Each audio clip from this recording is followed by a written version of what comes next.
My name is Kenny Cass. I'm a clothing designer slash stylist slash everything slash obsessed with fashion. Thank you for getting my name right. Of course. Listen, where did the Cass come from? So it's two stories to that. So the first story, Cass, came from my kids, Kenny, Alexis, and Sydney. But I have more kids. So then I just changed it to my middle name so the other kids wouldn't feel like I was leaving them out. How many children you have all together? So I have 7 girls, 2 boys, and 10 grandkids. My oldest child is 41. My youngest is 11. Black really don't cry. Jeez. Okay. Wow. Awesome. Wow. 10. Amazing. Of course, you had to have an amazing journey to, be able to sow this many seeds. What inspired you to get in what to most people know you as a fashion designer, as a stylist? How did you get into this? My mother. So my mother, my grandmother were very stylish women. But my mother, I found out, used to dress the Commodores, LTDs, and Lionel Richie. And people around the neighborhood, people would come over. People was always in our house. My mom was doing personal shopping back then. She would take people out, shop for them, and the whole nine. And I really got bit by the bug. My mom always put me in stylish clothes. I probably had my first suit when I was 2. So then everyone always saw me looking like the well-dressed kid. I'm my mother's only child. And then my mom adopted my sister, Siobhan, and then other siblings from, just start coming in. So I see the New York hat. You're from New York. So I want to be politically correct with that. Talk to me. So I was born in D.C. at Walter Reed Hospital. So I always tell people just be politically correct because both sides get upset. Mm-hmm. I was born in D.C. and I was prepared in D.C., but I was raised in New York. How far from the fashion district? I'm from Harlem. Okay. So I'm in Harlem, 148th in Amsterdam and 125th in Lenox. I lived in Amsterdam Towers. So with New York being, especially Harlem being such a stylish place, it wasn't hard for you to stand out. What was it about your swag that really made people say, this guy got it? My mother. Mm-hmm.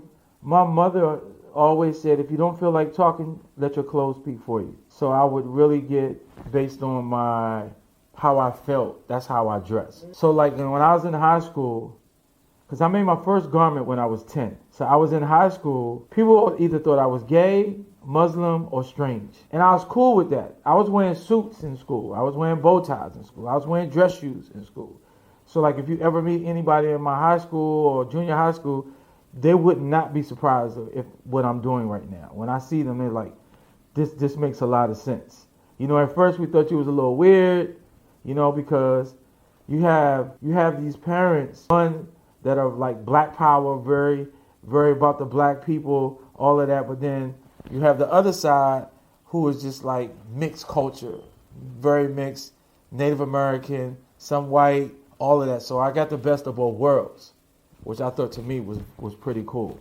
No, it sounds cool. What I want to touch on is, and then we all go through it as people who are in touch with their genius at an early age. What do you say to the people who, they call you crazy when you first come out? They're like, what is he doing? What is this guy doing? But then they call you genius. How does that resonate? That statement resonate with you? I'm fine with it because I don't need you to understand what I'm doing in the process of me trying to make greatness out of my life. It's not for everybody to understand. So you have to stay true to who you are. And because of social media, it makes it hard to stay true to who you are. But because everybody wants you to be this, or everybody's doing a false narrative of this is what it's supposed to be like. No, God bless you with a talent. It's on your time. I have a slogan that I always say, stop rushing to be known and take your time to be remembered. And because of that, you cannot worry about what someone else is doing because what they're doing may not fit your aesthetics. So because of that, you got to be who you are. If they don't get it, they'll catch up. Listen, I was wearing jeans with diamonds in them when I was 12. Now everyone is wearing. They used to call me a girl for wearing jeans with diamonds in them. Now you're catching everybody wearing diamonds in them. You know what I mean? So you have to. I thank my mother and my grandmother and my aunts for instilling in us. It's okay to be who you are because my family is huge. I come from a huge family. So the outside world didn't bother me because I had so many cousins, brothers, sisters, aunts, uncles, nephews, nieces, that we had our own community. So I really didn't give a fuck. Oh, sorry. No, you can fucking say what the fuck. Say less. Let's get that. Reset. Go ahead. So I just really didn't give a fuck about what people thought. And plus I was shy. So believe it or not, it was hard for me to get words. Now around my family, I'll talk you to death. But outside of my family, you couldn't get 2 words out of me because my mechanism for me opening up to you was either sketching or dancing. That was my thing. What part of, and I can reflect of being shy myself. What age do you remember when, I remember my shyness, my mom said it just disappeared. What age was that when it just like? To be honest, I really didn't open up until I got into my 20s. So even in high school, I did the fashionable gents. I was sketching in the art classes. I was making clothes for people. I was in ROTC. I used those platforms to be able to open up to certain people. I couldn't open up to everyone. I just couldn't do it. I had a stuttering problem. You know, I just had anxiety dealing with new people outside of my family. And it was tough. So at 4, I started sketching out of nowhere. So like at 4 years old, that was the beginning of me being able to express myself, because I had no art background, no nothing. I used to watch this white guy with a big bush on the PBS station and how he would talk so calmly and sketch. And I started mimicking him, and that's how I learned how to draw. Then I had my first art collection at the age of 6. Then I had my major art collection in New York Art Gallery at 12. I made my first garment at 10. So that was my way of expressing myself. Like, I'll tell you a story. So one time, I think I was maybe 8. My mom was working out of town. I think she was working. I can't remember. But my siblings, we were all in the house, and my mom had this beautiful white wall. And I was like, man, I want to just express myself. So I drew Thing fighting Superman, Batman fighting Silver Surfer, all on a wall. And my siblings like, oh, you're dead. Mom is going to kill you. You are dead. And I mean, not a small. It was a huge picture on the wall. And she came in the house, everybody ran. And then when she came in, all I heard was say, what the fuck is this? And man, they was like, you dead. And she whooped me bad, but then she said, hey, you got talent. She said, you're very talented. Well, she beat the hell out of me, man. I couldn't sit for days. But then that's when she understood the talent I had. Instead of her trying to say no, she pushed it. So she put me in art classes. She bought easels for me. She bought painting, acrylic, everything. And I went to work. So it was, man, my mom really was my biggest fan, man. God rest her soul. Quick, right? My mother was a single parent, so my father wasn't in the house. My father and I, we had not a good relationship. Like, we're good now, and I'm appreciative of that. But coming up, it was really, really bad, man. Like, I thought my mom's was like one of the most richest people in the neighborhood. But we were suffering. People were giving us food. I thought they were giving us food because they loved my mom, which they probably did. She was in a bad space, you know what I'm saying? Like, you're trying to raise kids in that type of era. You're talking about the 70s, the 80s. You know, I lost my mom early. I lost my mom in 94. So I was very, very young. But Dad and I, man, it's just, I've learned that some men don't bring kids in this world to be a dad. And society hasn't accepted that yet. Now, back then when I grew up, it was common. It was common when a man would have a child and then he'd have a whole other family around the corner, you know? So I commend my mother for just being that strong woman. I commend her for putting me around good men, because it's hard for a woman to raise a guy, to raise a boy. It really is. And that boy needs it, even if it's not from his father. Put some positive men in his life. So I praise my mother for that. My mom kept me in church. I ain't gonna lie. I was in church 8 days a week. It was ridiculous. I was like, this is torture. What did I do wrong, you know? But she understood, in order for me not to be out in that world, she had to have me around something that was structured. You know, and I'm not saying all churches have great structure, because they don't. But she was smart enough and understood what she was dealing with to have me around some men that were doing well. You know, I didn't always listen. You know, I was a rebellious, quiet, sneaky little kid. You know, I was told I was a liar because I was sharing my dreams, and my dreams, I made people feel like my dreams was real. So if it didn't happen, you a liar. You know, the world is so quick to label you instead of try to understand you and see where this is coming from. As people of color, we have bloodlines of trauma that we deal with. And it's not easy to just brush it under the rug. You know, even to this day, I have a psychiatrist. I talk to people because I need it. You know, I'm breaking a generational curse on both sides of the family. You know, just not my father. It's on both sides of the family, you know. I come from a mother's side of the family that we're very secretive. I come from a father's side of the family that they don't give a shit. So you know what I'm saying? And then I used to be very, very angry and blame my father for a lot of stuff that I went through. And I realized just recently, when I say just recently, I mean literally just recently, that my mom shot his dad when he was 10, and then she died. So then you had my father and his siblings raising each other back then, from 10-year-olds to 15-year-olds to 13-year-olds to 17-year-olds, and they're raising each other. So he didn't know what a father looked like. He didn't know how to be a dad. He didn't know any of that. So how could he pass that on to me? Now, mind you, you got some men who be like, look, I'm not going to do what my father did. I was one of them, but I made so many mistakes because there was no blue book. You know, I had a kid when I was young. My first child was 17. So it was me repeating a cycle that was crazy. Like, I have a book that I'm working on right now. It's called Like Father, Like Son, A Man I Never Knew, But I'm So Much Alike. Tell me about that. So for me, I got so upset when people said I look like my father. My father and I had battles. I stuck a gun in my father's mouth twice. You know what I'm saying?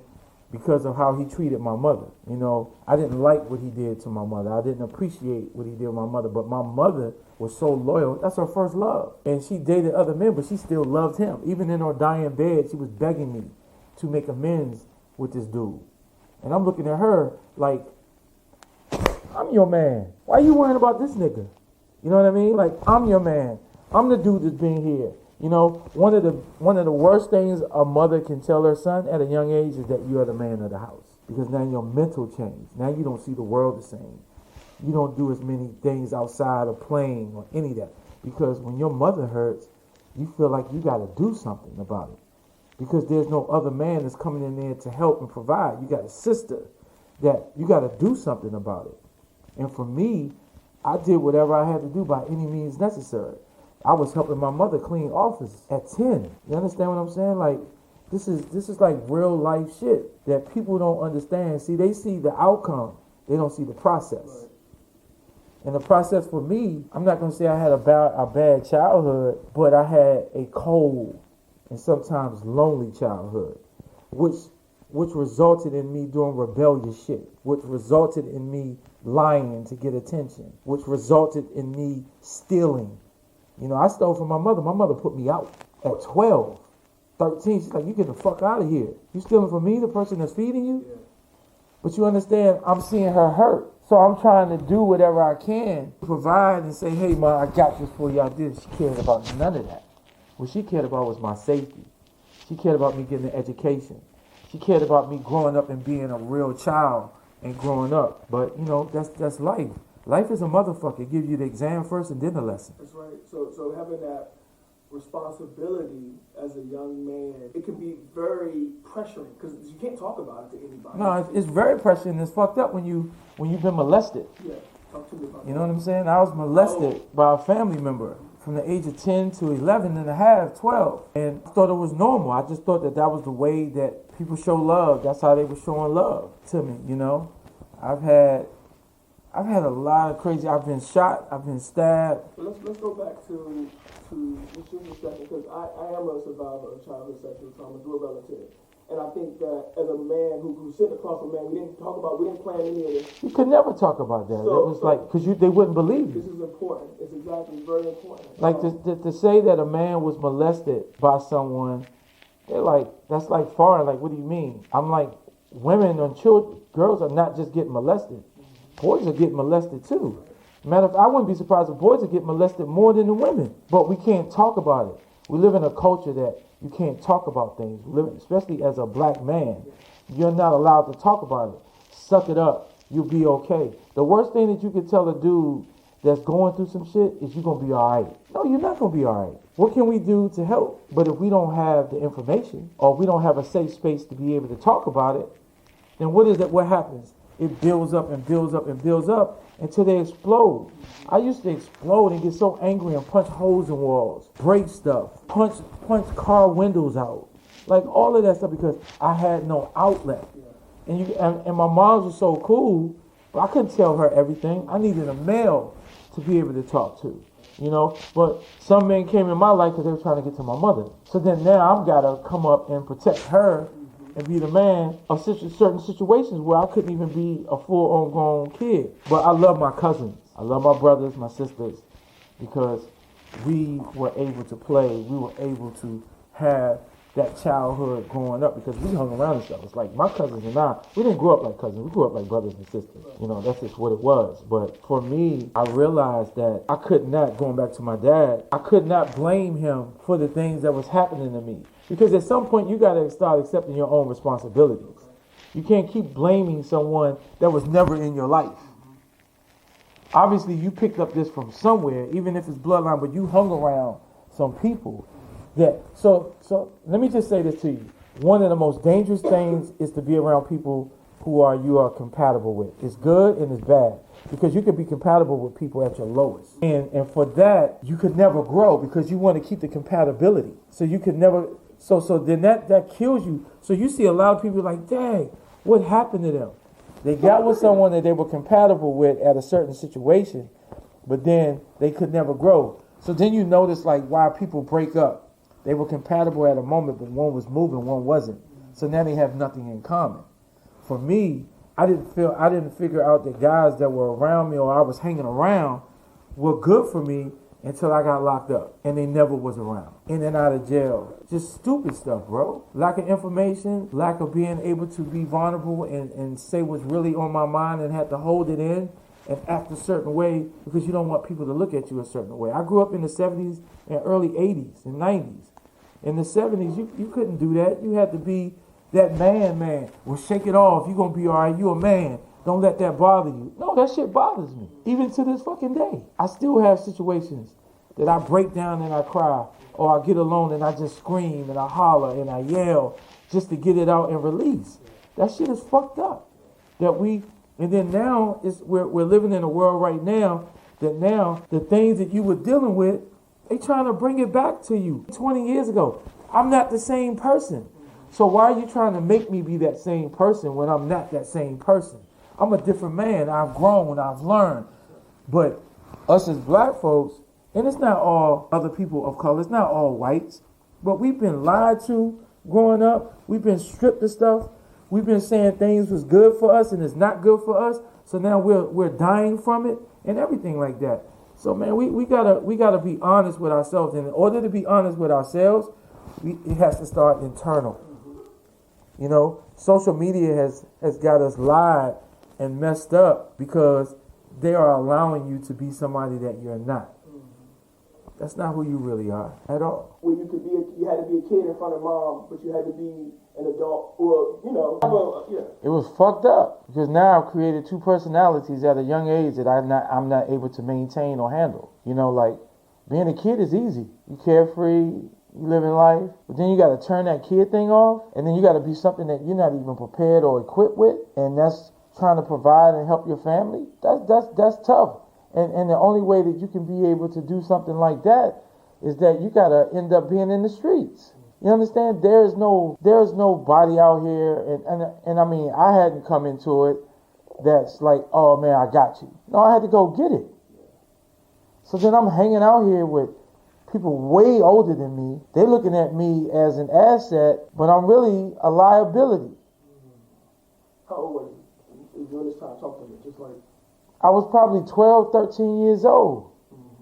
Out here doing stuff that I was not, sneaking out of the house. 15, taking my mother's car without her knowing. What were you going to do with these things?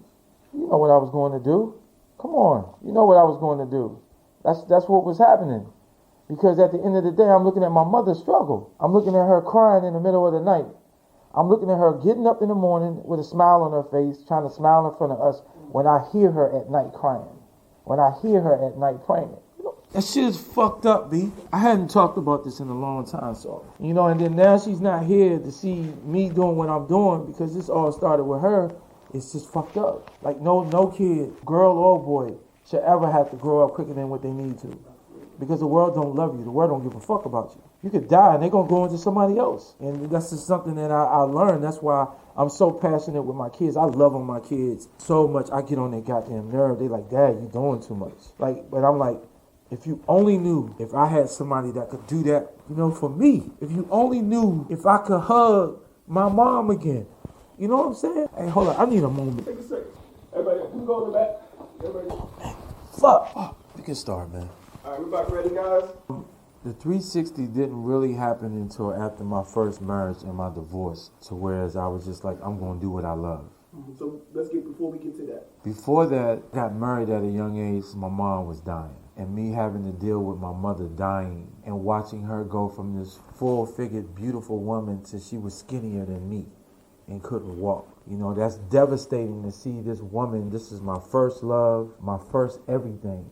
This was my protector, my nourisher, my teacher, my provider, and I'm watching this superwoman that I grew up that went through anything. I've seen my mom's beat up 2 guys. I've seen my mom don't play no games with no one.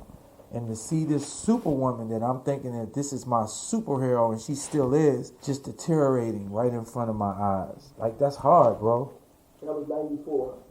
94, my mother transitioned. How old were you? 94, I was in my late 20s. Okay. And then I met a young lady, we got married, and I had a beautiful daughter from that. And I don't want to say she didn't see the vision, but what she was taught was to work. And when I noticed how working, my mother was still struggling. So I was like, something is off. How is she working like this, working 2 and 3 jobs, styling people, and we still broke? So I was just like, nah, this don't make no sense to me. So I'm like, I love what I love, and that was art, and then that was clothing. And then I danced. So dancing was really my mechanism for me to block out the whole world. So I would dance. My mom would have me dance for neighbors. I would dance at school. I would dance for different dance groups, tap dancing, modern dancing. So that was my mechanism, and that was really kind of bringing me out of my shell, so to speak, to where I can express myself and feel confident about myself talking to other people. Were you getting on stage during these times? I was definitely on stage. So the on-stage presence helped build up that confidence? Absolutely, no question, because it was either I was going to look like a fool or I was going to be amazing. Yeah. And fool was not an option. Absolutely. And where were you living at during this time? So between New York and D.C., but in my 20s, no, I was in New York because I was dancing with Salt and Pepper. Right, okay. So I'm one of the original dancers that's in the Push It video. So I'm dancing behind Pepper. So that right there, like, really took it, because we went on a 33-city tour. Why you looking at me like that? What? I used to travel with Curtis, and we used to do a Legends tour. I'm just trying to Yeah, so when I danced with Salt and Pepper, that like opened up mad doors. Then I started dancing with DJ Cool, Dougie Fresh, Stacey Lattisaw, Father MC, all of them. I sat in with Scoop and Scrap with Big Daddy Kane. We did Don Canelia's Soul Train show. And then I went on tour with the Tougher Than Leather tour. Run DMC, Beastie Boys, LL Cool J, Salt and Pepper, Houdini. Who else was it? Slick Rick, Dougie Fresh, and there was some more people in it. And we did a 33-city tour. And then that's when my clothes, I was real, because I was started sketching. I was doing graffiti on jackets back then when we was rocking it on the stage and everything like that. So then that's when the fashion started taking a little bit more full circle on dancing and that, because DJ Cool was like, yo, we need an outfit. Boom. Da-da-da-da-da-da-da, boom, boom, boom. We on stage. Bam. Gone. People was like, screaming and yelling, loving the outfit and all that other stuff. So confidence started building as far as with the designs are concerned. And then from there, I started really getting my confidence in. But here's the backlash of that. Okay. I was making clothes for people, but I wasn't making no money. So understand, I was young out here trying to get money, but in order to get real money, I didn't have the business sense. So with the business sense, that still had me in the same boat of what my mother was doing. I'm working for less, but people are getting all the rewards at the end, but I'm the one that's still suffering. So I had a situation, and I don't know if you want to jump this far ahead, to whereas I did a fashion show. I had a young lady who gave me her card. She said, I love your blouses. She said, call me up. I would love to have you come to New York to my office. I'm excited. I'm young in the game. I'm like, bet. So I waited like maybe 2 or 3 days. My sister was like, yo, call her. So I called her. I went on the train to New York. I went out there. I met with her. She said, listen, I've been talking about these blouses since I've met you. They were phenomenal. I want to be able to purchase them and put them in one of my representative stores.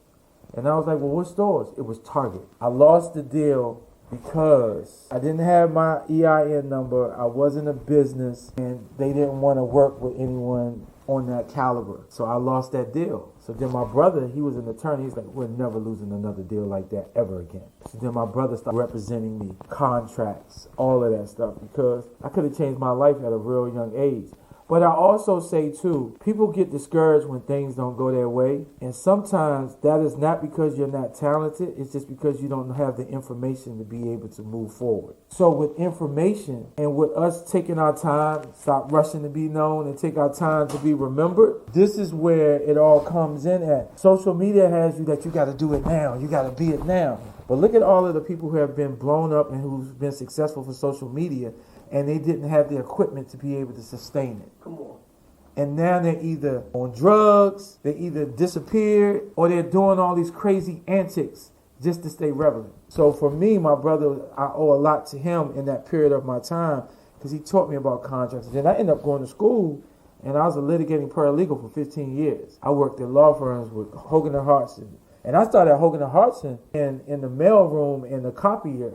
And I was going to school, and then I ended up being litigating legal for several people up in the law firms, and I worked with Thompson and Coburn, Scatton and Arps, all of that, man. And that changed my life, because now I understood how contracts was taken care of, how contracts was operated. You start running out. They do it all the time. That is what they do. That is a blue check. But it pisses me off because I took a low amount per month. They don't give a fuck about that. And they only owe me $2,000 for 3 months, and they walked away with $20,000. They don't give a fuck about that. You're a small pond to them. Mm-hmm.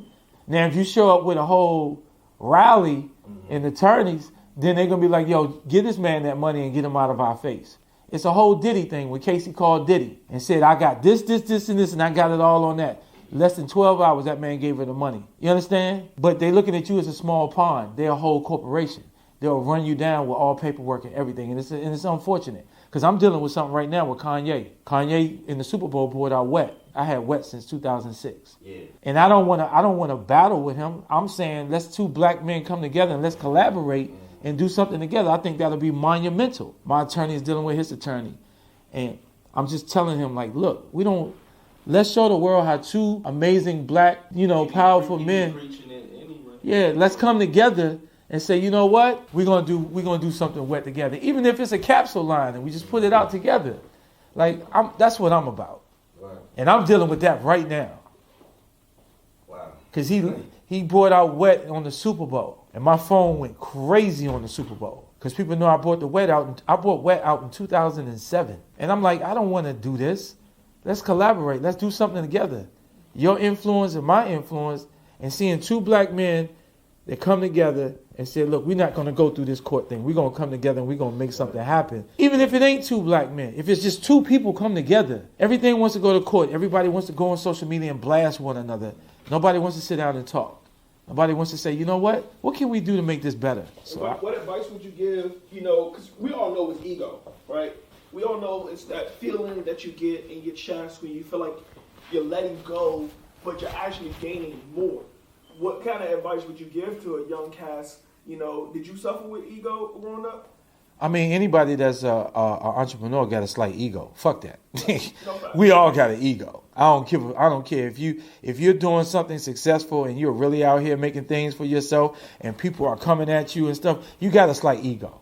It's just how you handle your ego. I've been around celebrities since I was a young buck. My cousin was one of the most well-known actors and TV personnel. Jane Kennedy was my cousin. So I've been around that. You know what I'm saying? I had an NFL cousin that was in there. So I've been around that. I've seen that. My mother dressing people. I've been around that.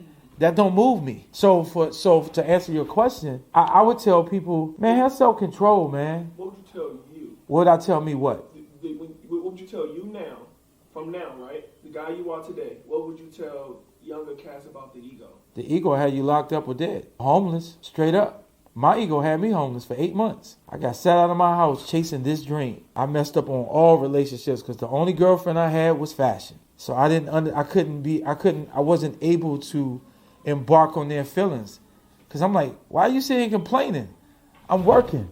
I'm doing this. So my relationships was terrible. I was terrible as a boyfriend growing up. I was terrible as a husband. You think that had a lot It had a lot to do with the childhood because I never wanted to see myself broke like my mother was. But I learned, even though my mom didn't have the money, she still had an amazing, she had one of the most wealthiest hearts. She was smiling. She was out here like just loving life. And that's worth more than any type of money. Right. So being a dancer and having direct connection with people who are also on stage while you're on stage with these legendary folks. My question is, on tour, was there any situations that a memory that was just like something you just can't forget, a memory that you just can't let go? What was that most fondest memory? When DMC told me to shut up and listen. Tell me that. So one thing I learned, especially from him, he said, man, you're in a great position because you're with people who started hip-hop. And that's why I tell people I am hip-hop. I was born before hip-hop was created. You understand? So I am. And he said one of the greatest things that you can do is collect knowledge. So I just used to sit there and just listen to the stories, or I would watch how they'll get fucked over on payments, how promoters wouldn't pay them, or how they would say we sold out on this and this didn't happen, or that didn't happen. And I would watch how they would handle it. I would watch how they would handle interviews, how they would handle where people try to come at them on certain angles, like a Wendy Williams, God rest her soul, that what she's dealing with right now, but how people try to corner you on questions and stuff and how they handle it. I had great teachers to sit there and watch.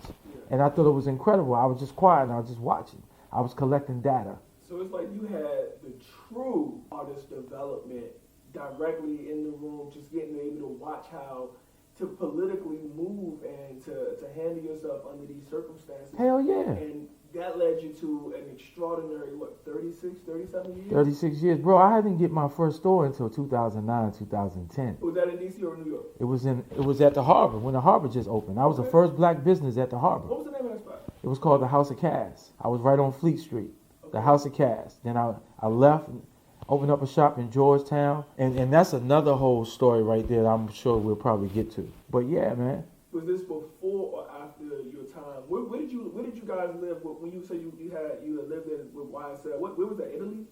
That was Milan, yes. Milan. So when was this in that journey? That wasn't until 2005, 6, and 7. So this is post Georgetown. Yeah, this is all before This is all before Georgetown. This is all before my stores. Mm-hmm. This is all before that. So my first confidence booster to say I have arrived, this is where I'm supposed to be, I was at the New Day Associates and BMW International Fashion Designer competition. It was 750 designers. It was a 3-day process from all over the world. Bahamas, Hawaii, Alaska, Tokyo, you name it, they were all there. And I came in 3rd place. But I acted like a fool because you'd have thought I won. Because you got to understand what my story was before I got here. And people were like, it's just 3rd place. I said, nah, I won. Yes. And then from that point, I won an award every single year. To whereas I went to Magic, couldn't afford no booth or none of that. I'm still a rookie trying to make money.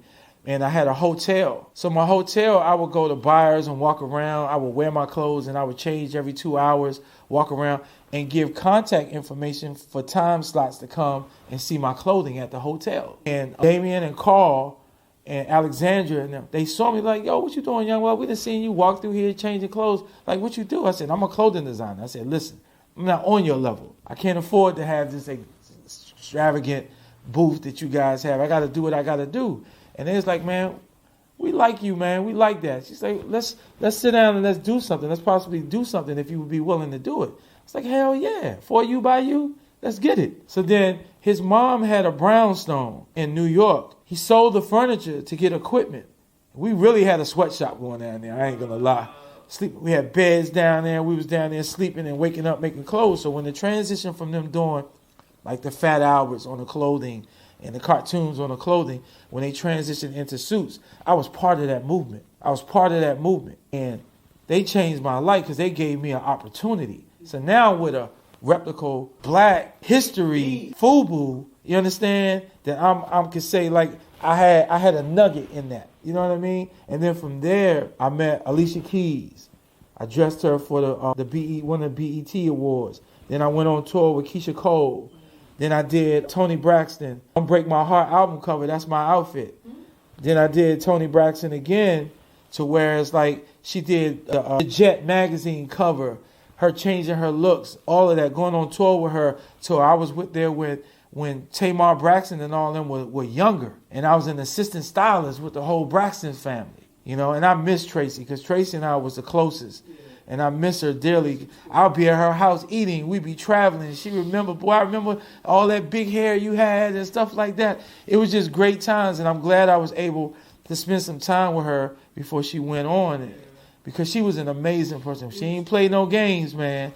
And I miss her truly. You know what I'm saying? And then from there, I did Rihanna. So I was part of that team when she was with Jay-Z and them Umbrella. I was part of that team. I was on that when she changed over like that and when she transformed. I was on that team. Then I dressed her with her hottest looks for 2008 in London when she was out in London. And then I did a collaboration down with another designer that we're on front cover of Vogue. And they did her top 10 looks.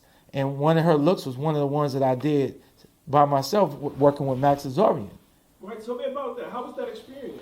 That was great, man. So when I got with Yves Saint Laurent, Yves Saint said other ways that you can make money is by being a ghost designer or being a creative director for other brands. I want to get on that. I know you're going to get into a ghost designer. Let's coin that today. So a ghost designer is someone that's like a ghost writer for a writer. We sketch clothing, we submit it, they pay us for it. So I ghost designed for Gucci, I had ghost designed for Max Azorian, I ghost designed for Burberry. But to this day, I'm celebrating 13 years ghost designer for YSL, and I'm celebrating 11 years with Zara. So with Zara, for the East Coast and West Coast, all of the stuff that comes in the new season, that's me and 3 other designers. Okay. And then I'll give y'all a fun fact that it's about to happen within the next 4 months. The YSL shoe heel, I created that in 2008 when I was with YSL. I made 3 heels. One had YSL, one had yeast on it, and then one had the YSL with the large Y, medium S, and then small L. But they end up going with the YSL heel. I created that. So Yves Saint Laurent's lover has my sketch in a frame. He's going to take it out of the frame and send me a copy of it. And I'm going to have it here. And then I'm going to do a signed copy for people who have the YSL shoe. And they gave me permission to do that. But I created that shoe. First, let me say, whoa, whoa, whoa, whoa, whoa, whoa. Wow. I'm sorry, I didn't mean a fangirl for a couple of seconds. It's all good, man. Woo! For years, I didn't talk about it. Wow. And it was funny, I used to see the women out there wearing it, and I'm like, damn. Congratulations, that's big. I know that feels good. Nah, it's cool. We just started talking about it because one of my friends who was in Milan with me. So I was in Milan when Tom Ford came through. Mm-hmm. You know, I seen him at a young age. We both was there. You know, and I'll tell you that story when we get to that. But it's always a treat to see people with my clothes on. You know, even when I went at Saks Fifth Avenue, I had no experience. Saks Fifth Avenue turned me down 3 times. Wow. The first time, showed them my sketches. They said my sketches are incredible, but I'm all over the place. Like, who are you marketing to? I had urban gear, gowns, suits. And they was like, well, who are you marketing to? Who is your marketing audience? So they turned me down. It's like, come back when you get a little bit more. But they gave you good feedback. They did. Mm-hmm. Michael Fink, who was the regional director over there at that time. And then I came back again, and I had a small collection of gowns. And they was like, your fabric is cheap. So then I was just like, what the fuck? So what I did was I went to New York. I spent 8 hours in there. And as soon as I walked in, I understood. They don't look at price. They look at quality and the experience. On every level, there's a concierge on every floor. So if you can't find something, they will call a person from the department to come over and get you and walk you over and explain. It's an experience, excuse me. So I got it. So then now, the third time, I was up for an award and they showed our collection. And I won Designer of the Year for New York, London, and Paris. And then they were there and the lady was like, oh no, I need to see you at the corporate office tomorrow.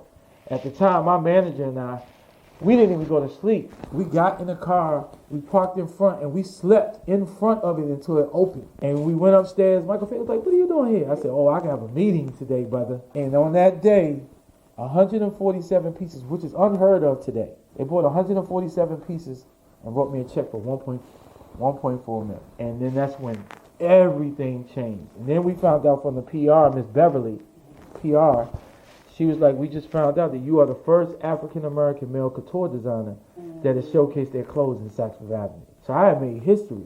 Wait. Somebody make a note of that? All right, I got it. Yeah, so I made history.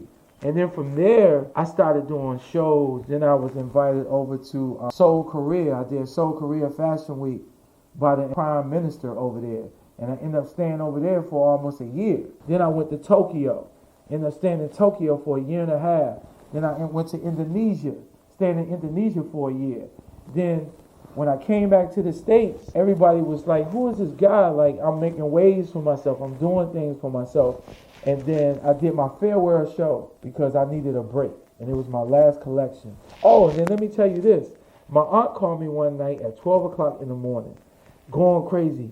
Like, oh my God, I just heard them mention your name. Dow Jones asked Saks Fifth Avenue who were their top sellers for the year, and my name was mentioned in the lines of with E. St. Laurent, my mentor before my mentor, who was it? E. St. Laurent, Dolce Gabbana, all of them, and my names was mentioned. Wow. My clothes sold out in Saks Fifth Avenue in New York in 45 days. And then from there, I met this woman in between, God rest her soul, real good friend of mine, 5'1", beautiful lady with amazing accent, and we became great friends, traveling, flying here, going here, and she would buy, spending my collection. She was like, I want this, and this. And mind you, she's 5'1". So I had to recreate all this to her size, but money wasn't an issue with her. Those are my type of cars. You know what I'm saying? And she used to tell me about her godfather for 2 years. And then when I did my farewell show, she was crying. She was like, oh my God, this is probably the best. I just called my godfather. You got to meet him. I was like, look, who the fuck is your godfather? You know what I'm saying? Like, is he mafia? Am I going to get, they going to shoot me? Are they going to put me in a duffel bag and ship me off somewhere? You know what I'm saying? Like, who is he? So she said, I'm going to call him right now. So while she was calling him, I was doing an interview. I don't know if y'all remember the Fashion Network, FN. I do know the Fashion Network. So they were interviewing me on my farewell show and stuff like that. And she interrupted the interview in the middle of the interview. And they looking at her, the producer's going nuts. And she said, I'm sorry, he has to take this call. She gives me the phone. I'm talking to this guy with a strong Italian accent, could barely understand what the fuck he was saying. And he was like, yo, congratulations, I'm so proud of you, you know what I'm saying, everything. And I'm like, thank you. And I was like, I wish I knew who I was talking to. And he bust out laughing. And he was like, you don't know who I am? And I said, no. She hasn't told me that I've known this woman for 2 years and she's never mentioned your name. He said, this is Yves Saint Laurent. My face was like, I started crying. My man was like, what's going on? I was like, you're on the fucking phone. You know what I'm saying? And I'm like, he's like, look, why don't you come over here?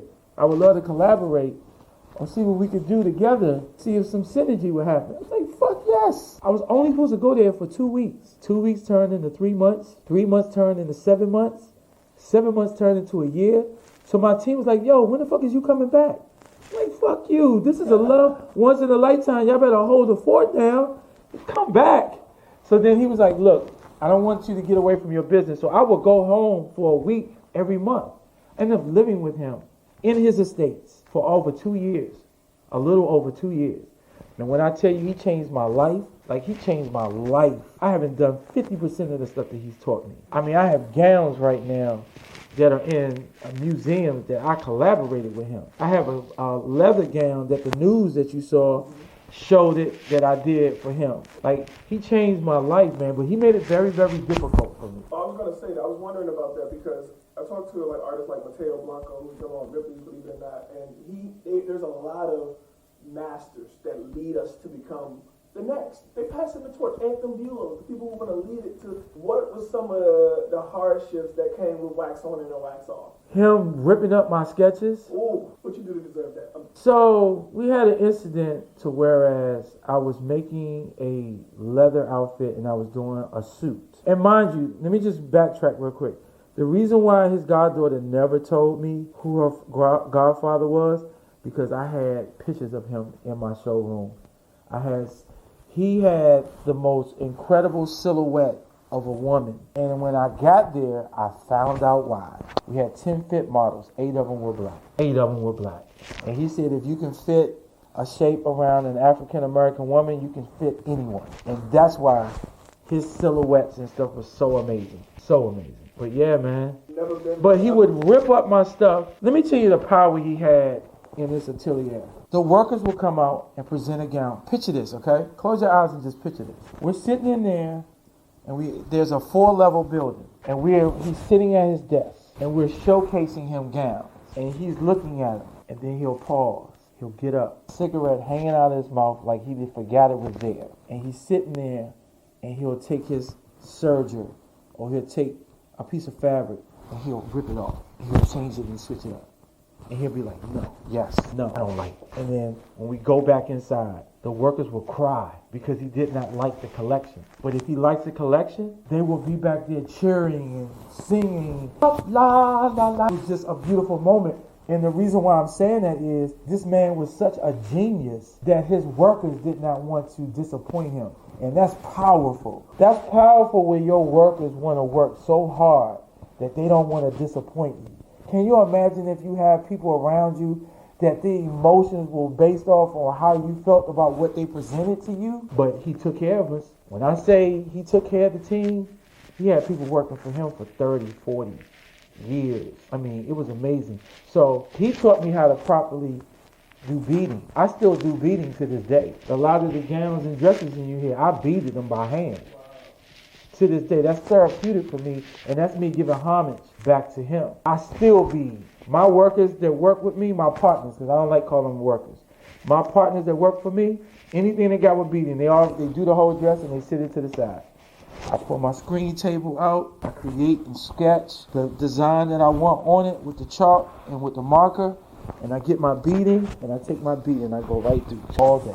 I've done dresses that have taken me 6 months. I've done dresses that's taken me a year. Love what I do, man. I love what I do. This will be 28 movies. So I work the Steadicam, I produce, I've executive produced, I've directed, but it's something about, I've probably almost done everything except for line manager and DIT, you know what I'm saying?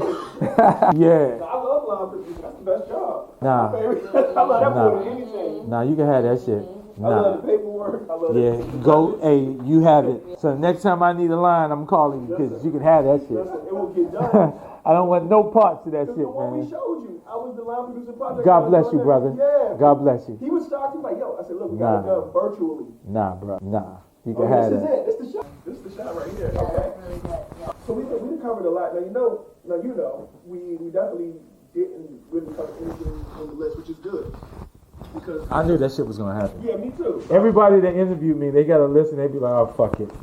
That means it's organic, you know. And that's what I'm looking for more than anything. Because people can. You mentioned earlier that authenticity. Yeah. It's like we can be anybody we want on the internet. For So sure. It's like people can feel when it's real. For sure. So where would you like to take the story? You tell me. Goals. Okay, so Like some goals if you want, or something, projection, things to look forward to for you this year, or So- things that are definitely happening the year and goals. We can talk about all of it. I'm what are with. some things you want to cover? Have you covered everything that you wanted the world to specifically? I'm looking at the time. 15, but we good. I just want to make sure I'm being cognizant. So I'm a teacher. Okay. So I would love to sit and have a conversation about some of the highs and the lows that I dealt with in the business. Okay. The plus and the negatives. Okay. Dealing with gatekeepers. Okay. Stuff like that. Okay. Like you'll be surprised. Matter of fact, you running? I'm running. All right, so I'm going to segue into this, okay? So one of the great things that I love about fashion is being creative. One of the amazing things I love about fashion is seeing the people's reaction when they put my clothes on.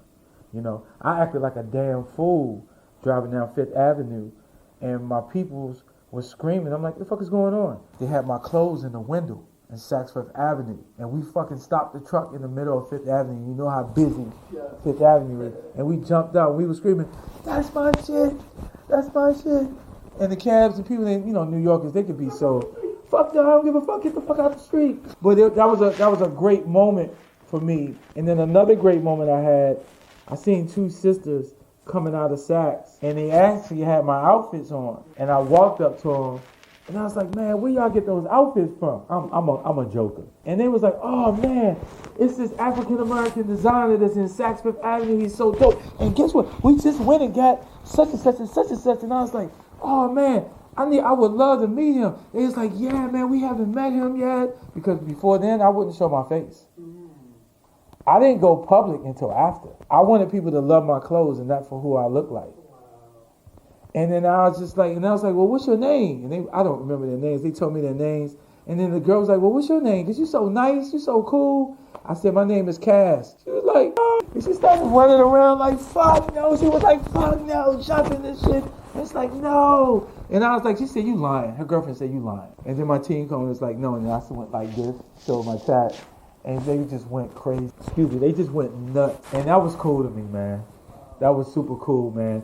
Some of the downfalls that I've dealt with as a fashion designer, especially being a fashion designer of color, is being ostracized, man, and racism. And I've had people who didn't want to work with me because I wasn't gay. You know, I've had celebrities that wasn't comfortable working with me because I was not gay, I wasn't LGBT or anything like that. And I have nothing against that because I have phenomenal, amazing LGBT community friends, and we like this. But that's just not me. You know, what is the issue of a straight man knowing fashion? You know, like I even had a situation to where you guys remember Joan Rivers, the fashion police? Well, it's between me and the guy, and they said, well, you're not, exciting enough.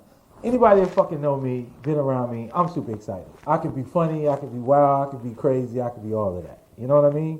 But then I had some real situations where I got blackballed, where I had 4 encounters to where I had a $100 million check, I had a $50 million check, I had a $20 million check, and I had a $10 million check. And every situation in the check, it was there, ready to go, exchange hands.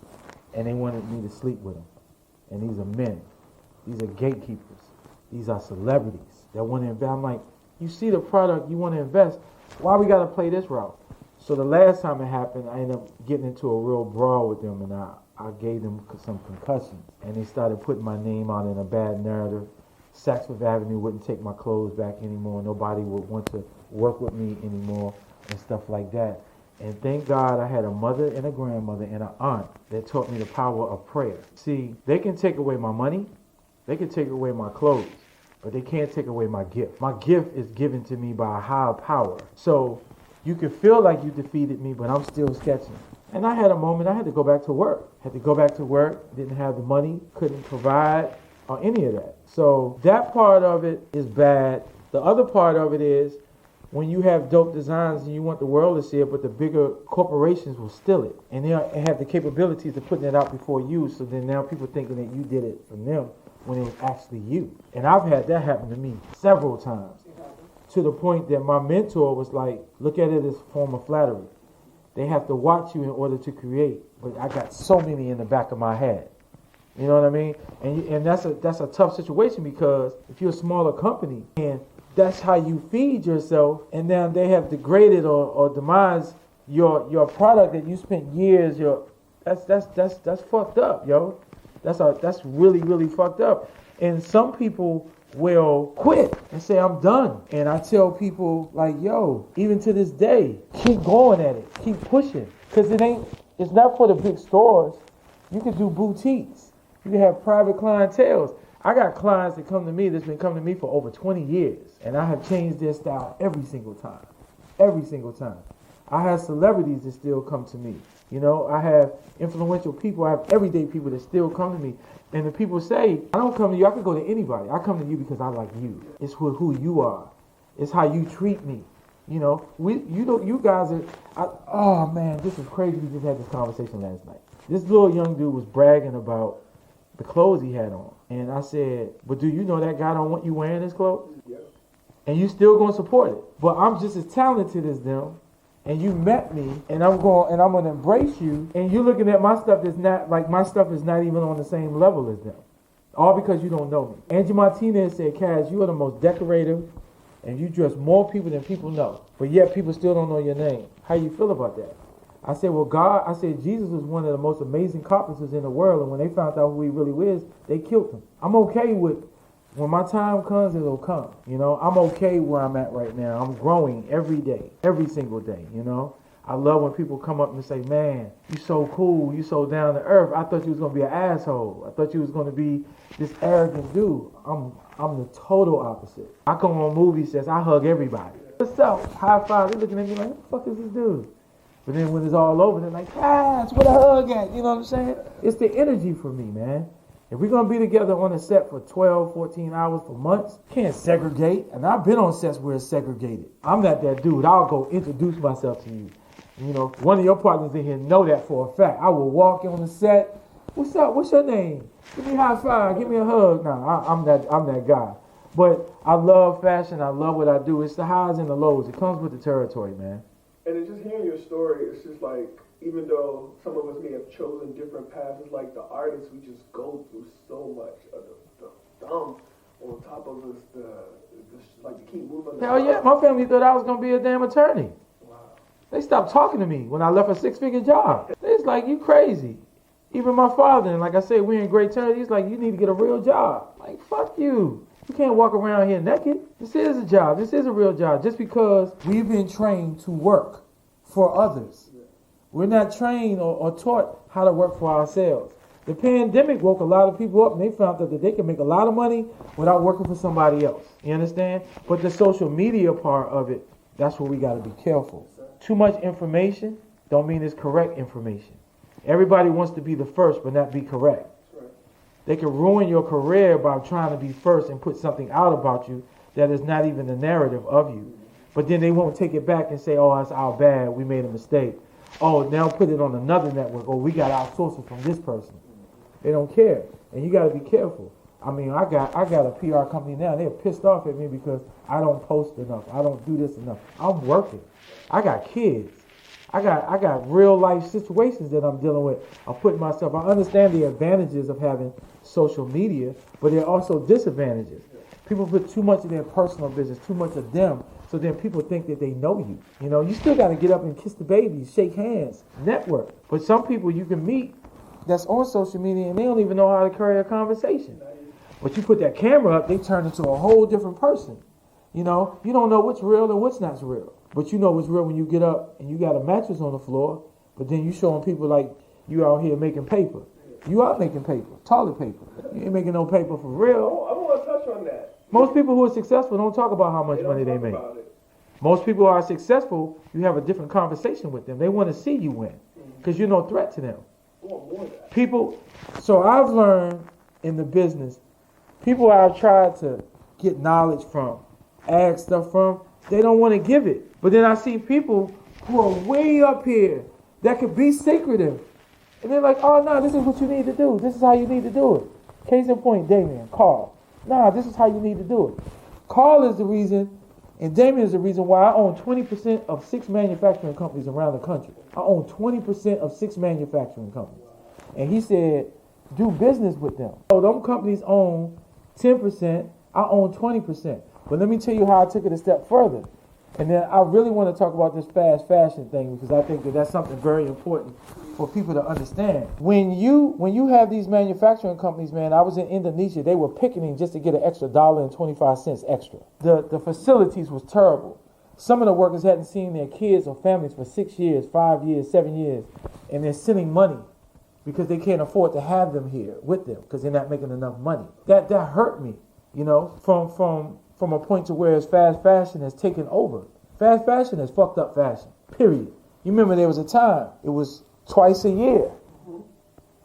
Fall, winter, spring, summer. You had opportunity to work on your collection. Yeah. You had an opportunity to really hone in and give out some amazing pieces and be innovative. Yeah. Now they're dropping shit every 2 weeks, every month. But here's how it's messing up the world. Here's how it's messing up the fashion. Because now people are buying. They don't want to spend the money for the quality. They just want the quick quantity, the quick fix. Whereas you can go in, dope shirt, wash it one time, it's shrunk. Now it looks like a tutu on you. You know, that's not quality.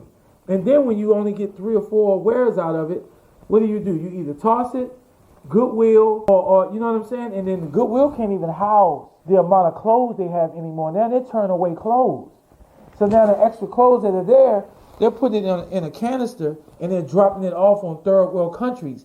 And they're up there in the third world countries are grabbing the clothes of what they could get like scavengers. Then you got a pile of fabric with the chemicals are coming out, and it's affecting their skin, it's affecting their eyesight, it's affecting their, oh yeah, this is real, bro. I don't just do clothes, I know factuals about this situation here. And it's terrible because now you have these major brands that are sitting here with these companies, and they're saying, well, we need it cooked out quicker. Well, we can't. We don't have enough manpower. But then we'll go somewhere else. That manufacturer can't afford to lose that. So now instead of them working 8 hours or 10 hours, now they're working 21 hours for the same pay. So the manufacturing companies that I acquired and partnered with, I put in free daycare. And they eat and they have free lunch and free dinner if they work over hours. And we provide that. We provide that. But ain't nobody want to talk about that. Nobody want to hear that from me. You understand what I'm saying? So now they can have their kids there and not worry about can't afford daycare or anything like that. And this is in every single facility that we own, that we partnered up with. So stuff like that means a lot to me because I missed a lot of my kids growing up from traveling, always working. My kids, it's funny now, but it's like, okay, what city you in now, Dad? Or my friends, where you at now? What city are you in now? Where you at now? You know, but now that I moved back to DC and I partnered up with some great people and we own this Style X showroom, it's just amazing I can spend more time. Now DC is doing more movies here. Like I travel a lot to do movies within the last probably 8 to 10 years. DC has really been doing a lot of movies in this area, and it's only going to get bigger because there's a lot of great situations, a great culture and stuff that is around here that people need to see, man. And it's a lot of talent here. We're just not political. This is a melting pot. People from all over the world has to come through here. You understand? This is the only city that's not affected by poverty or anything like that. This is the only city. The mayor here is the only one that has the bigger bond budget than any other mayor in the country. So it's something about this city that people want. But what I want this city to do is start embracing. I want us to start coming together. And it's happening. You know, I'm downstairs from the museum, and great brothers down there that owns that shop. They're doing great things, and I wear their stuff. I support it, you know, because that's how we stay in business. Tell us about the museum. So the museum downstairs, there's two brothers, man, down there, man, that's doing an amazing job. They partnered up with the commanders, okay, and they make uniforms for them. They're doing great things. They just opened up another location in Southeast, and man, and I love them brothers, man. And one of the owners, man, is my god brother. He has a daughter by one of my cousins, and it's just a great thing, man. I love to see it, man. I love for us to come together, and it's not about color. It's about creative people coming together and not feeling threatened, because we don't think on our right side of our beret, man. We're different, and we want that comfort. We want that community that we can come together and share things like we did this morning. Y'all changed my whole goddamn showroom around. You know what I'm saying? But you got to have confidence, and I seen the professionalism that you guys brought in here. So I'm just like, yo, we're going to be good. It's going to be... Absolutely. I do want to get one of these questions off. Beyond your professional achievement, what personal values or principles guide your approach through life, and how have these values influenced your creative process? Now, we didn't get into your creative process as much. So prayer, a lot of it. I want to know more about that. So prayer, man, my mom introduced me to God. Mm-hmm. You know what I'm saying? Everybody say, I want to thank God. I say, I want to thank my mother and my grandmother and my aunts and them for having me in church 8 days a week. I was a choir director, a junior choir director, and an usher in church. But just prayer and understanding the power of prayer.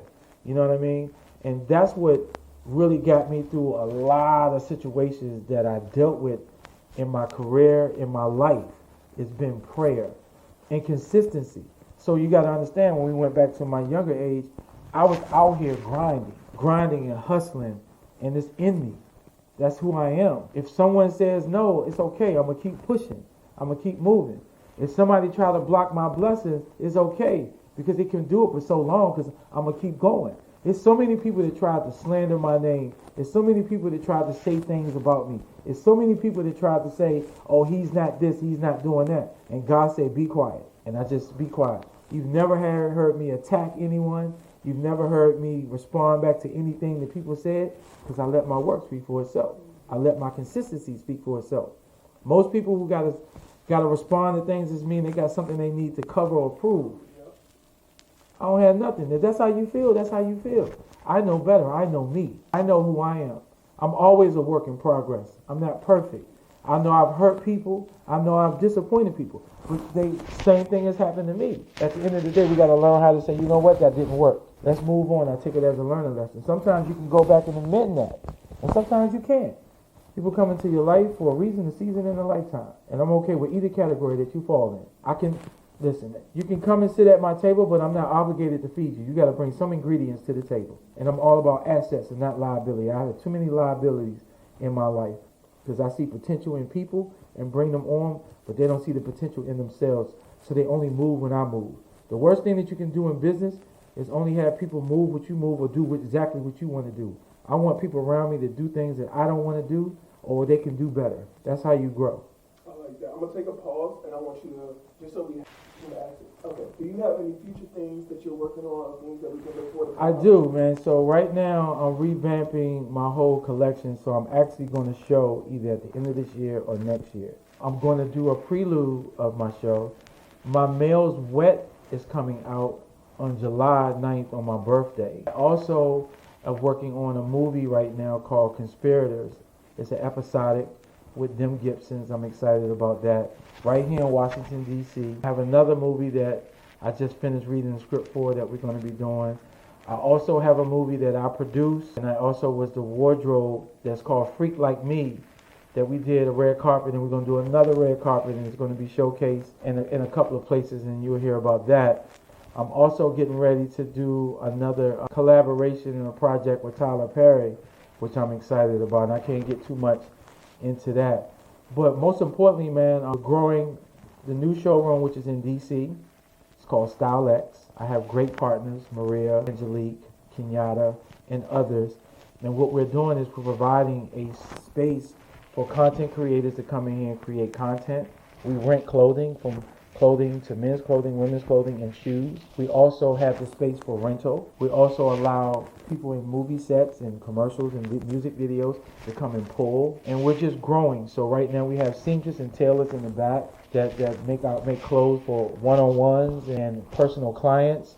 And we're working on expanding to opening up a full production to where we do everything in-house. So I'm excited about it, man. Wow. You want to tell us about your PR company and how you guys got together? I don't want to talk about them right now because we're not seeing eye to eye. But if you're a great PR company out here and I haven't found one by the time you show, I'm looking for one. Let's get it. What do you say about that in contact? Like if they wanted to reach out to him, that's not through Instagram. Oh yeah, so if they wanted to reach out to me, not through Instagram, we're actually revamping my website so it can be e-commerce. Because now you're going to be able to purchase things online now. So right now it's under construction, but it was Kenny Cass Clothing. I may change the URL to it, but just stand by. Or you can call the office 347-913-5156.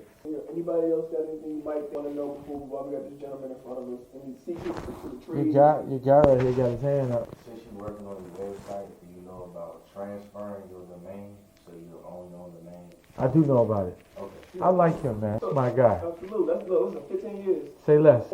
You want to know any secrets? Anything?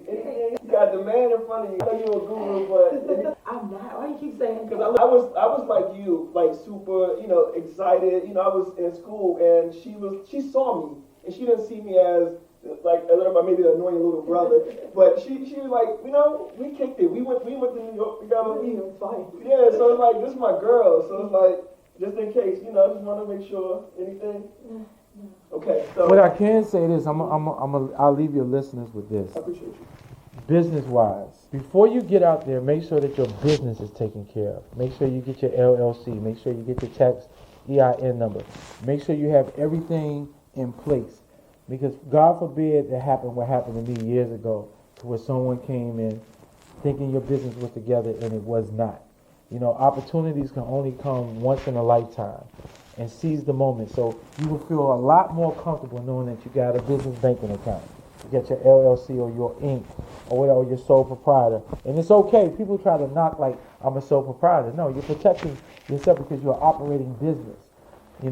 Get a bank account. Separate your personal money from your company money. Say that again.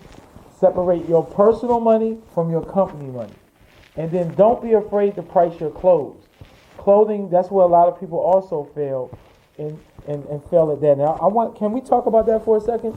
That's where a lot of people fail at on knowing how to price their clothes, and they want to get in these stores. But let's say you get into a store like Saks, right? They give you this nice check, you're getting your clothes out. But one thing they got in that clause that kills a lot of businesses, and that's buyback clause. If they don't sell it, you got to buy it back. And a lot of businesses have gone out of business for that. A lot of businesses have suffered for that. And I thank God again for Damien and all of them for schooling me on that. You understand? And having a brother and me learning a long time ago how to do business with that. And I told Saks, I'm not doing a buyback. You got off Saks, you got all that. Whatever you don't sell, you know your customers. You got what your customers wanted. I'm not buying it back. But now they make it mandatory. So I always tell people, create your village. Do online. And how do you do online so you won't get stuck? Do online made to order. When they order it, then you make it. That cuts your overhead. That cuts your all of your extra stuff that you may have. You won't get stuck with it. Another thing to do is boutiques. Learn the language. Because boutiques will do maybe 4 items, 3 items. That way you can learn and see what the consumer is looking for. See what the village is looking for. That way it saves you time and headache. Another thing is, most importantly, get a fucking mentor. Get a mentor. That is key. A mentor is somebody that's going to hold you accountable. Somebody that's going to be able to sit down and talk to you. Someone you can open up to and really tell and understand where you're trying to go and what you're trying to do. That is most important things. And also, too, stop wasting your words on people that only deserve your silence. Sometimes you have to sit still and focus on your craft and just do your craft and then present it to the world. Because a lot of times you're telling people and you're showing half-ass product and they're looking at you and like, oh, that's cute, but then they're talking behind your back and say, girl, I wouldn't even pay that money for that. Then the last thing is pricing. How do you price your garments? You price your garments by, just like you go into your 9 to 5. What do you get paid an hour? Okay, say you get paid $10 an hour. It took you 3 hours to do that, so that's $30. Then you have to pay for the garment. The garment may have paid another $30. So now that's $60 that you done put out of your pocket. So then now you're talking about the time and effort that you put in there. What does that stand for? What does that look like? So then now you add that. How much did it cost you to buy lunch? How much did it cost you to keep the lights on? You add all of that into your pricing, and then you 3 times that the amount. Once you 3 times that the amount, then now you have a price. So now I'm gone from spending $100 to now my product I'm charging you is $400. So then now what do you do with that money? You take that money once you get it, you pay yourself 10%, put it in your personal account, you take the other 30% and you put it in your business. So then now you're working capital. And then once you start working capital, then you have to get a DUNS number. You get a DUNS number so you can stop using your own social security number and stop doing personal credit, and then you can build up your business credit. And then you take that DUNS number and you start building up your credit, and then you start developing a business community. Then now you don't have to worry about your personal credit. I'm just giving you some game. We just gave a motherfucker a master class. That's gonna have to bail. They got to pay for that. I don't know. That's exactly what you're supposed to do. Yeah, that's what you're supposed to do, man. I have one question. Sure. Regarding your inspiration for the actual designs, like how it comes. Oh, that's a great question. Or colors, fabric, or is it based on the person? Like I look at people and I look at buildings, and I like to go to art galleries. I get inspired by colors. I get inspired by sculptures. So to be honest with you, my biggest blow of mind as far as creativity was when I lived in London, I lived in Milan, and I lived in Seoul, Korea, and Tokyo. I know the United States we popping, but Koreans, Asians, they say London and Paris is 2 years, they 4 years. Their sense of style and everything is mind blowing. You know, and I love that. So for me, my creativity is traveling. I love traveling. Like I'll go down south, right, and you'll see them wearing overalls, or how they wear their overalls, or how they wear their colors, or how they wear their clothes. And I'll take pictures and I'll get inspired by it, and I'll transform it into what my aesthetics and my style are. People always ask me, what's your favorite color? I don't have a favorite color. My color changes throughout the seasons. My color changes throughout the years. I really do not have a favorite color at all. So I'm inspired by a lot of things. Like I could look at your shoes and be like, oh man, I'm gonna make a jacket with a hoodie with one sleeve out and the other sleeve is me. You know, that's how. And then I'll go and start sketching. I wake up in the middle of the night and sketch. Sometimes I'm out. If I got a pen, I'll sketch on my hand and just wait till I get back and I'll transfer it onto the paper. I'm obsessed like that. Like, I'm super obsessed. I got over 30,000 sketches that I haven't even done. I haven't even created yet in boxes. It's an obsession. It's crazy. Like, I'm thinking like right now, like I just do it. Like, I'm obsessed with design and styling. That's what movies saved my life. I almost quit until I got in the movie industry again. Because you get to read the script. So I read the script 4 times. I read it first to see where the writer is coming from. I read it again to learn the characters. Then I read it again, read what I would put them in. And then I read it again for the overall vision. Like right now, I got inspiration, sketches, and everything right now on the movie I'm about to do right now. I read every script 4 times. And when I'm sitting on set, I'm sitting up there with the director and them, looking at the monitor. Because continuity is everything, consistency is everything, and making sure that the actor really hones in on that character. Those clothes make a major part on how that actor acts. Because he has a character, and you want him to really get in on that character. And we have a very important role in the movies. You know, I get pissed off when they don't have enough award shows for people as far as designers, people as far as costume designers. Don't get it wrong. You know, we have the Emmys, we have the Oscars and stuff like that. And I'm so proud of Ruth Carter because she saved my life when it comes. Because I seen her, what she did with Do the Right Thing and all of the other movies. And she did Black Panther. And she's won 2, not 1, but 2. And I told her I would love to work with her, under her, and just learn. And she's looking at me like, you crazy. No, you always have to be teachable. The day that you feel like that you've made it and you can't be teach no more, quit. Just wash it up and quit. Because now your inspiration is gone because you feel like you've made it. You could never sit still with fashion. It changes every 30 days, every year is different. You could never sit still. We got one of the hardest jobs but less appreciated. You know how hard it is to look at someone and have them trust you to put them in something that they've never been in? We're doctors of fashion. Because we're listening to their imperfections. We're listening to their problems, what they're not comfortable with, what they're not sure about. They're asking you a million times, you sure this look good? You sure this look great? We have to talk them through some personal stuff. You can tell a lot about a person by walking in their closet. You can tell a lot about a person. And then you have people who've mastered. Just because you know how to dress yourself don't mean you can dress others. It's an art to that. You figured out what looks good on you. But can you figure out what looks good on someone else? That's an art. Because you're looking at them as a blank canvas. And you're taking that blank canvas and you're creating something. Man, I have so many clients that don't know how to dress. But if you see them on the runway, you be like, damn, they can dress. They don't know how to dress. They may have an idea. That's why they look at us. That's why they look at the mannequins. That's why the mannequins and all of that stuff is so important. Because that's where they get the inspiration. Pictures. Looking at everything that you see. Like, oh, I want to do that. I want to do it. You know how many people come to me and say, Cass, I want this outfit. And I'll do it, but I won't do it that way. I feel it's disrespectful for me to create the same exact outfit unless we're doing a movie and it's a timepiece.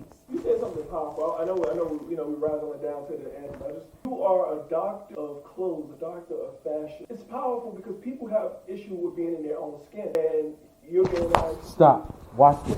Give you an example. Watch this. I want you really listening. Your energy transforms onto your clothes that you give to others. So, have you ever noticed when you put something on and you just don't feel it? It's an energy that is just not right. But maybe you take the bottom off and put it, and then you feel good. You're connecting the energy. You feel good about it. That's powerful, bro. Your energy transfers from your clothing to what you put on other people. If you're having a bad day, you ain't feeling good, or you arrogant and you nasty, and you put that outfit on, it looks good, but you don't feel the same way. You feel down. But if you coming in and they're like, oh my God, this is great. Let's just change this. Let's tweak this. And then you see how, and then you get them a storyline and they be like walking out, they be like, yeah, they feel good. It's energy. It's transferring energy. You can do that in clothes. Absolutely. No doubt. How many times you sit back and like, damn, I'm not feeling it. Damn, I'm not feeling it. And next thing you got a pile of clothes, and then you get that one outfit, and you're like, that's it. Feel free to answer this. Do you believe in magic? I do. Absolutely, no question.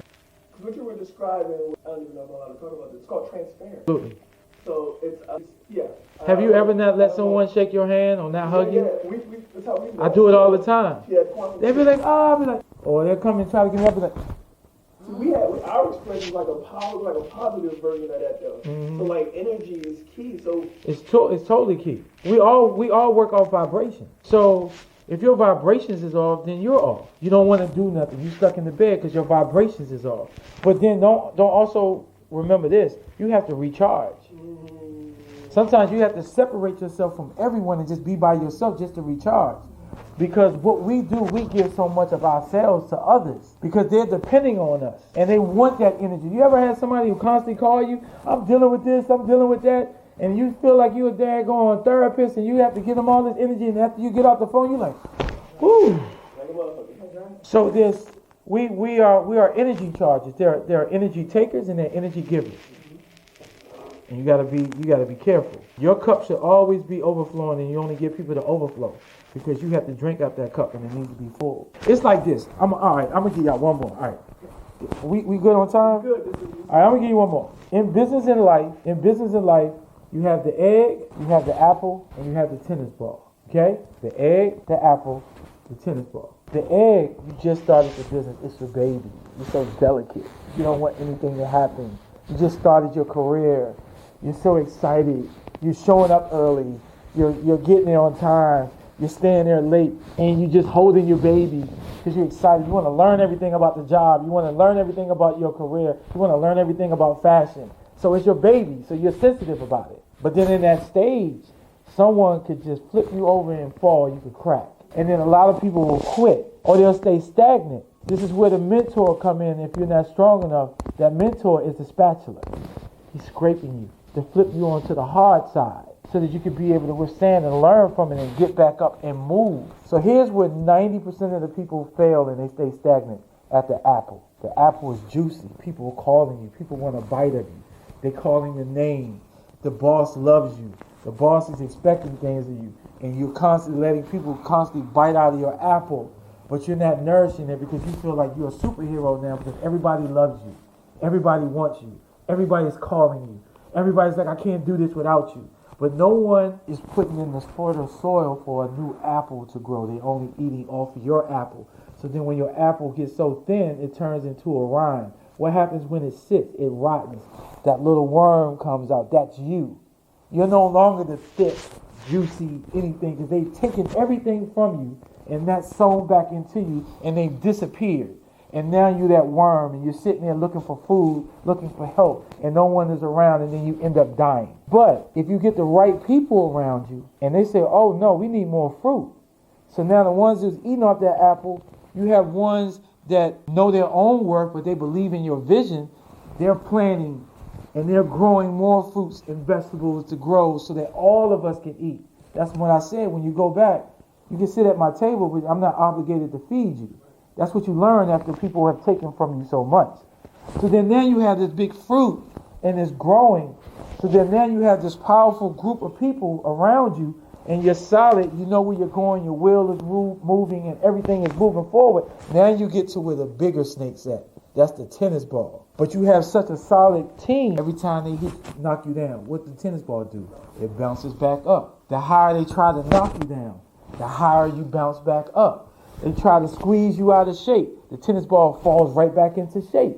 And that's life. That's business. And if we learn that, it's really not about just you. It's about the people that you have around you to get to that next level. And that's what life, that's what business and everything is about. And when you learn that and you take that, it'll take you so many places that you could not even imagine. And that's my take on it. You can find me at Cass Lifestyle, which is on Instagram. You can find my business page, which is Kenny Cass Clothing. I'm also on Facebook as Kenny Cass Flanagan. And where you want to be is where I should be. But if I'm not there, then you shouldn't be there. So when we come together, it's nothing but magic. And it's easy to be able to grow. Deuces.